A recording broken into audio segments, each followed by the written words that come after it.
Yeah, it's a 48 Plymouth that I bought it in 1986 from a friend of mine in Kerrville. All right, you ready? And it's that mostly Doris drove it around for a while. She took some Japanese guys from Japan on tours around Georgetown and the area when she was on the council, and took several other people with the old car, and they were all really tickled to death riding the old car.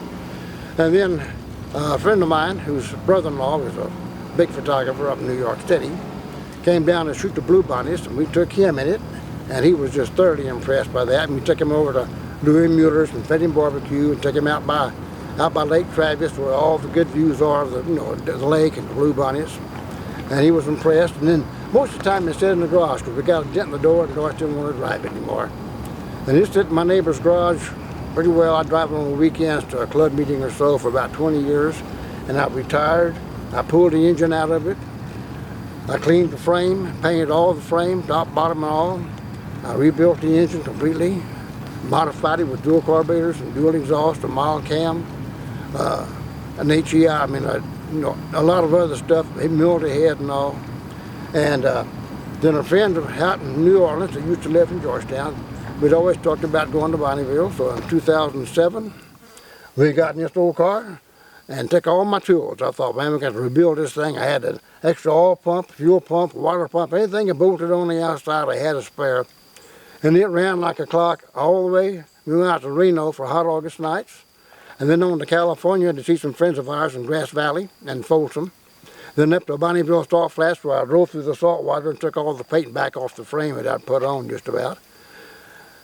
And then we came back from there and took 4,800 mile trip alto with no problems. We took the interstate from Salt Lake to Cheyenne, dropped down from Cheyenne all the way down to Albuquerque and then to El Paso, and took the interstate back in. Ran it pretty hard all the way.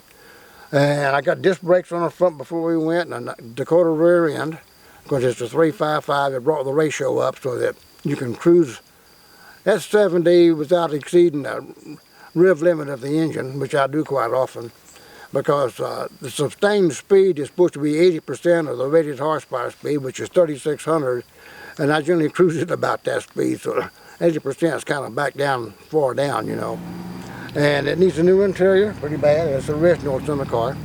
And they got my blanket from El Paso, I put on the seat in 07. It's held up pretty good, but I got about 10 more of them out in the garage. I do drive it more now, but it only gets 10 miles to the gallon, 12 on a real good day.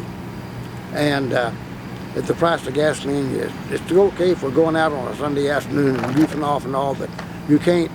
I can use it around town pretty well daily. It's about a tank of gas. Cost me about $35 to $40 a week if I rode it around town all week. And I've got the papers for the car. It was originally sold in Colorado to a woman named Flossie Bosley, and the car's name is Flossie after her. And we got the papers from when it was sold, and the original owner's manual, and the one for the radio, it says Mama's car on the outside, the envelope he put it in. My friend that bought the car, brought it out of Colorado. He and his son were going to restore it, and his son had a problem, and he asphyxiated in a car in the driveway at his house. He fell asleep after he got home and asphyxiated and died. And after that, Jaws wanted to steal the car. So we've been kind of friends for years and years, and he's dead now. He died too this last year. He was 84 when he died. So I kept the car. I kept the outside pretty well original, kind of in honor of him, so that I wouldn't mess it up, because he was going to restore the car. He and his son were together, and they never got around to it.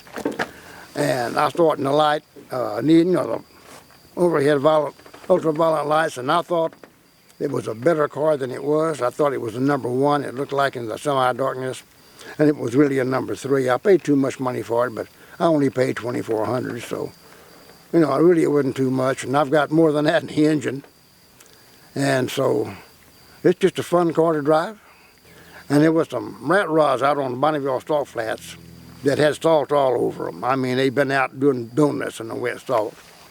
And as we was coming out of Park City, Utah, heading back across toward Wyoming, I looked back and up on one of those big long risers, and here they come with their diesel Dodge pickups pulling their trailers, and they'd washed them all down. He went by, I told Henry, I wondered, did you see where their cars were from? He missed the license plates.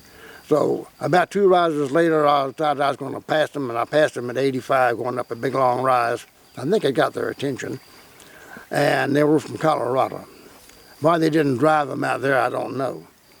We drove a lot further than they did, and I mean, I don't know why they didn't, why they had the trailer there, but most guys will trailer them out to Bonneville and leave them there in Wendover, the trailers, and drive out to the salt flats and claim they drove, But it's the same thing at car shows. You hear them unloading in the back, and you hear them coming off the trailer and all, and they drive around front and tell you they drove in from somewhere else when they just drove in from behind the shopping center.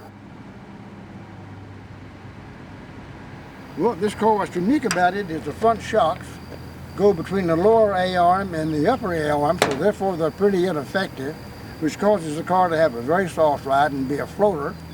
It has a very small road bar, so it heels pretty bad in the corners if you have any kind of speed, and that's unique. And of course, all the old cars back then had the ventilator, and you have to have that because the heat from the firewall gets pretty bad inside the car. Other than that, the flathead 6-cylinder is pretty unique, and it has the original radiator still. It was put in the car when it came from the factory, which I think is quite remarkable.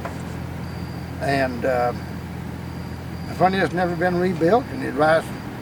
I keep it between the white lines on the highway, and the glass, as you can see, is beginning to cloud now, but all the car, except for the paint on the outside, is original.